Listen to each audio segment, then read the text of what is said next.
بسم اللہ الرحمن الرحیم۔ حضرت علی اکبر رضی اللہ تعالی عنہ کی شہادت۔ کربلا کے میدان میں حضرت عباس علمدار کی شہادت کے بعد اب امام علی مقام کے سامنے آپ کے لخت جگر نور نظر شبیہ پیمبر حضرت علی اکبر رضی اللہ تعالی عنہ کھڑے ہیں اور میدان جنگ میں جانے کی اجازت طلب کر رہے ہیں۔ آپ نے محبت بھری نگاہ اپنے فرزند ارجمند پر ڈالی اور فرمایا، بیٹا میں تمہیں کس بات کی اجازت دوں؟ کیا تیروں سے چھلنی ہونے اور تلواروں سے کٹنے کی اجازت دوں؟ کیا میں تمہیں خاک و خون میں غلطہ ہونے لوٹنے کی اجازت دوں؟ بیٹا تم نہ جاؤ، میں جاتا ہوں کہ یہ لوگ میرے خون کے پیاسے ہیں، مجھے شہید کرنے کے بعد یہ پھر کسی سے تعارض نہ کریں گے۔ علی اکبر نے عرض کیا، بابا جان میں آپ کے بعد زندہ نہیں رہنا چاہتا، مجھے بھی وحشت بری میں نانا جان صلی اللہ تعالیٰ علیہ وسلم کے پاس پہنچا دیجئے۔ چہیتے بیٹا جس کی کبھی کوئی ہٹ اور جد ایسی نہ جو پوری نہ کی گئی ہو، مگر آج تو وہ گردن کٹانے اور خاک و خون میں لوٹنے کی اجازت طلب کر رہا ہے۔ اجازت دیں تو کس طرح اور نہ دیں تو اس کا شیشہ دل چور چور ہو جائے گا اور واگے رسالت کا گلے شاداب رنج و غم سے کمہرا ہو جائے گا۔ مگر جب بیٹے کو اشار بہت زیادہ بڑھ گیا، امام علی مقام کو چاروں نچار اجازت دینی پڑی۔ حضرت علی اکبر رضی اللہ تعالی عنہ میدان جنگ میں جانے کے لیے تیار ہوئے اور امام علی مقام نے خود اپنے بیٹے کو گھوڑے سے لگائے، فولادی ٹوپی پر سوار کیا، اسلحہ اپنے دستے مبارک سر پر رکھی، کمر پر پٹکا باندھا، تلوار حمائل کی اور نیزہ اور اپنے دستے عکس کے ان کے ہاتھ میں دیا۔ بیٹے نے اپنے بابا جان اور خیمے میں کھڑی ہوئی دکھ رسیدہ بیویوں کو سلام کیا اور میدان جنگ کی طرف چل پڑے۔ 18 سال کا یہ حسین جوان جس کا چہرہ زیبا آقائے دو عالم نور مجسم صلی اللہ تعالیٰ علیہ وسلم کے جمال جہاں آرا کا خطبہ پڑھ رہا تھا اور جس کا روح تابہ حبیب کبریا کے جلوائے زیبا کی یاد دلا رہا تھا، میدان کازار میں پہنچ گیا۔ اسد اللہ شیر نے صف ادا کی طرف نظر کی، ذوالفقار حیدری چمکایا اور یہ رزم پڑھنی شروع، یعنی اے یزیدیو جان لو کہ میں علی اکبر ہوں، میرے باپ کا نام حسین ہے جو فاتح خیبر علی حیدر کے نور نظر ہیں، اور کان کھول کر سن لو کہ ہم اہل بیت رسالت ہیں، اللہ کے پیارے رسول سے ساری دنیا میں ہم سے زیادہ کوئی قریبی نہیں۔ شہزاد علی بکار نے جس وقت یہ رزم پڑھی ہوگی، میدان کربلا کا ایک ایک چپا اور ریگستان کوفہ کا ایک ایک ذرہ کانپ گیا ہوگا، مگر یزیدی جن کا دل پتھر سے بھی زیادہ سخت تھا انہوں نے کوئی اثر نہ لیا اور ان کا سینہ اہل بیت نبوت کینے سے پاک نہ ہوا۔ پھر آپ نے فرمایا، اے ظالموں، اگر تم اولاد رسول کے خون کے پیاسے ہو تو جو شخص تم میں سے بہادر ہو اسے میدان میں بھیجو۔ جورے اسد اللہ دیکھنا ہو تو میرے مقابلہ میں آؤ، مگر کسی کی ہمت نہ تھی کہ آگے بڑھ کر، اور کس کے دل میں تاب و توا تھی کہ تنہا شیر جمع کے سامنے آتا۔ جب بار بار کی للکار کے باوجود کوئی مقابلے میں نہیں آیا تو آپ نے خود ہی آگے بڑھ کر دشمنوں کے صفوں پر حملہ کر دیا۔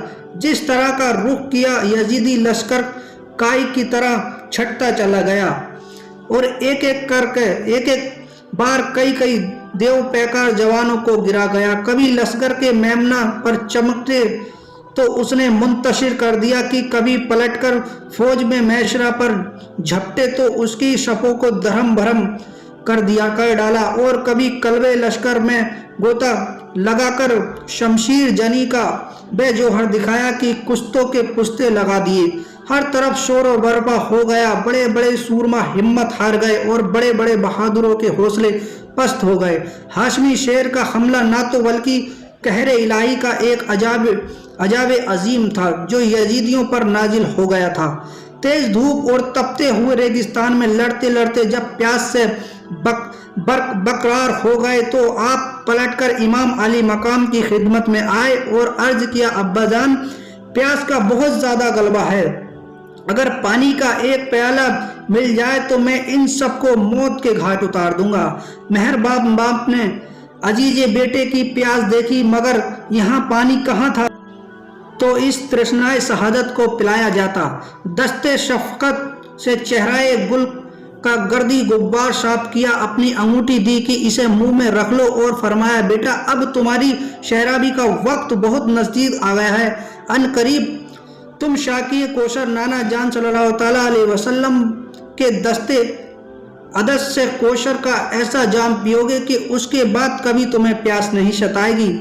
शफीक बाप की तसल्ली से कुछ तस्कीन हुई तो फिर आप मैदान जंग में पहुंच गए और दुश्मनों के मुकाबिल होकर पुकारा, है कोई जो मेरे सामने आए। अम्र बिन शाद ने तारिक बिन शीश पहलवान से कहा, बड़े शर्म की बात है कि एक नौजवान अकेले मैदान में है और तुम हजारों की तादाद में हो।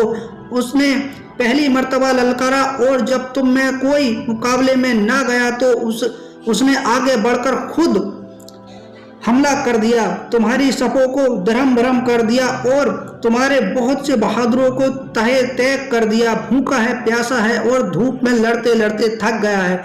इस हाल में वो तुम्हें फिर ललकार रहा है, मगर तुम में से कोई उसके मुकाबले की ताकत नहीं रखता। लानत है तुम्हारे दावाओं सुजात पर। अगर कुछ गैरत हो तो मैदान में पहुंचकर उसका मुकाबला करो और सर काट कर ले आओ।